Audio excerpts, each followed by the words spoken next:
오늘은 구약성경 열왕기상 18장과 19장에 나오는 엘리야 선지자와 사도행전 6장과 7장에 나오는 스데반 집사의 삶을 비교하며 하나님의 깊은 은혜를 나누고자 합니다.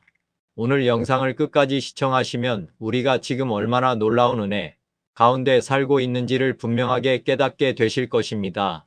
1. 불을 내린 선지자, 그러나 죽음 앞에서 무너진 엘리야.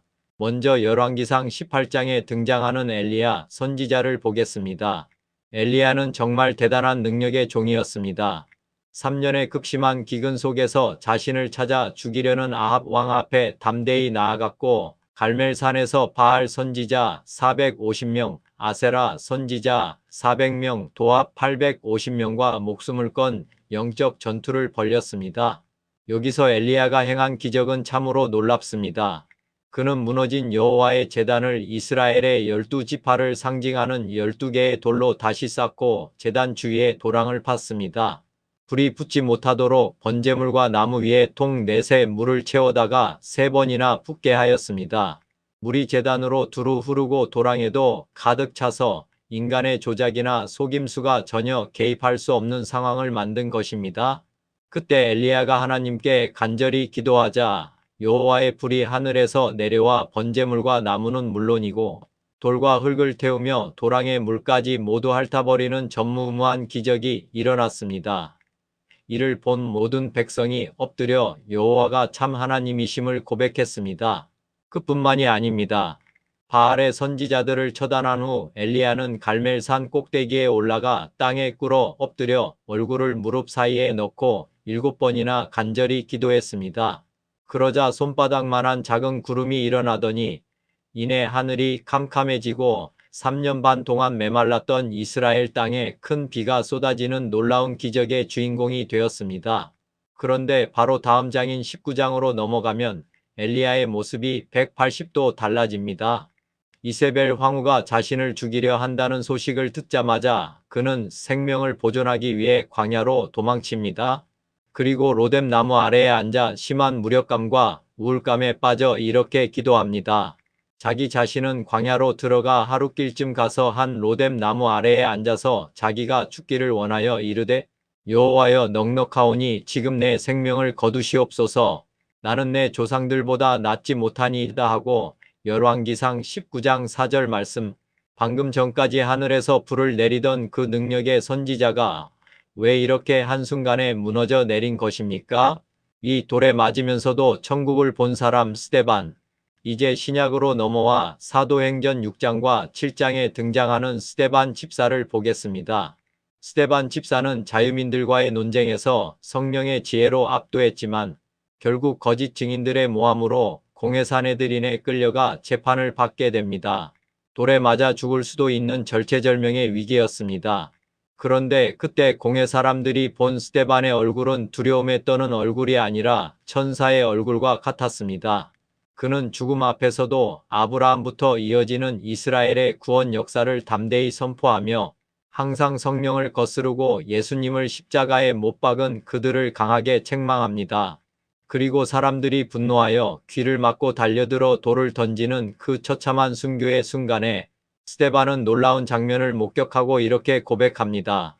스데반이 성령 충만하여 하늘을 우러러 주목하여 하나님의 영광과 및 예수께서 하나님 우편에 서신 것을 보고 말하되 보라 하늘이 열리고 인자가 하나님 우편에 서신 것을 보노라 한데 사도행전 7장 55, 56절 말씀. 돌에 맞는 고통 속에서도 스데반 집사는 이 땅을 떠나며 이렇게 기도합니다. 그들이 돌로 스데반을 치니 스데반이 부르짖어 이르되 주 예수여 내 영혼을 받으시옵소서 하고 무릎을 꿇고 크게 불러 이르되 주여 이 죄를 그들에게 돌리지 마옵소서. 이 말을 하고 자니라. 사도행전 7장 59, 60절 말씀. 3. 이 엄청난 삶의 차이는 어디에서 오는 것입니까? 여러분, 이 두 사람의 차이가 무엇인지 아시겠습니까?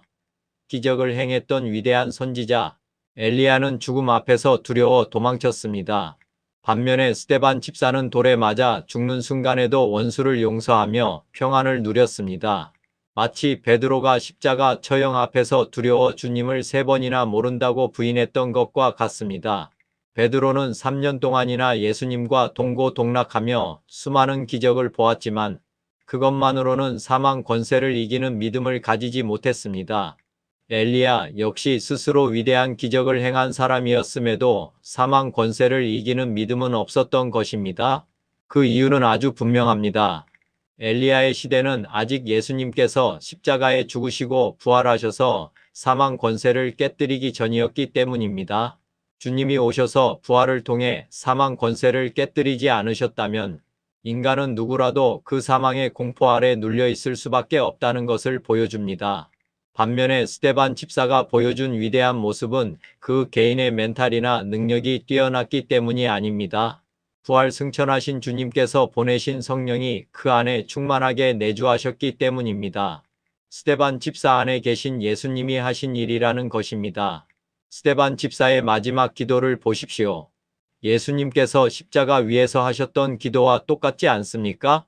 이에 예수께서 이르시되 아버지 저들을 사하여 주옵소서 자기들이 하는 것을 알지 못함이니이다 하시더라. 누가복음 23장 34절 말씀. 내 안에 예수님이 사시는 믿음, 바로 이 믿음이 사망 권세를 이기는 기적을 만들어낸 것입니다. 여기서 우리는 진정한 믿음이 내 노력이 아닌 철저한 하나님의 선물임을 깨닫게 됩니다. 4. 참된 영생의 길, 십자가의 은혜. 이제 오늘 나눔을 정리하겠습니다. 우리가 율법을 잘 지키고 내 힘으로 노력한다고 해서 사망 권세를 이길 수는 없습니다. 사도 바울은 스스로 율법으로는 흠이 없을 정도로 완벽하게 살았다고 고백한 사람이었습니다. 그러나 예수님을 만나고 난 후 자신의 힘으로 율법을 지키며 살았던 그 모든 자기의가 죄라는 것을 깨닫고 스스로를 죄인 중에 괴수라고 고백했습니다. 미쁘다 모든 사람이 받을 만한 이 말이요. 그리스도 예수께서 죄인을 구원하시려고 세상에 임하셨다 하였도다. 죄인 중에 내가 괴순이라. 디모데전서 1장 15절 말씀. 내 힘과 내 의로 노력하는 종교적인 열심으로는 결코 천국에 갈 수 없습니다. 영생을 얻는 길은 오직 하나입니다. 길이요 진리요 생명이신 예수님을 믿고 성령을 받아 그분의 인도를 따라 사는 것입니다.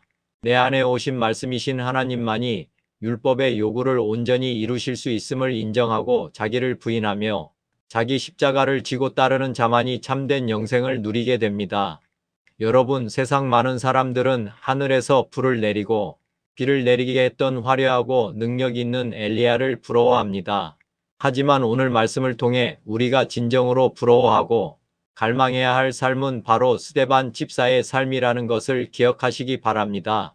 그는 비록 돌에 맞아 죽는 비참한 상황 속에 있었지만 죽기 전에 하늘 문이 열리고 하나님 우편에 서 계신 주님을 똑똑히 보았던 사람입니다.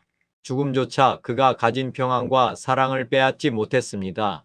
십자가와 부활로 사망 권세를 완전히 깨뜨려 주신 우리 주님께 모든 영광과 깊은 감사를 드립니다.